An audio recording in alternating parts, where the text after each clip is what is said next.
উচ্চতৰ মাধ্যমিক বিদ্যালয় গোলাঘাট অসমৰ ছাত্ৰী হয়।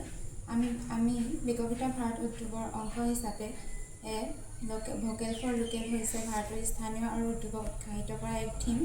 এই উদ্যোগৰ মূল লক্ষ্য হৈছে স্থানীয়ভাৱে উৎপাদন কৰা সামগ্ৰীৰ ব্যৱহাৰ বৃদ্ধি কৰা আৰু আত্মনিৰ্ভৰ শক্তিশালী আৰু তৃণমূল পৰ্যায়ৰ উদ্যোগসমূহক আগবঢ়াই লৈ যোৱা। আমি বিভিন্ন ধৰণৰ সামগ্ৰী নিজে প্ৰস্তুত কৰি উলিয়াইছিলোঁ।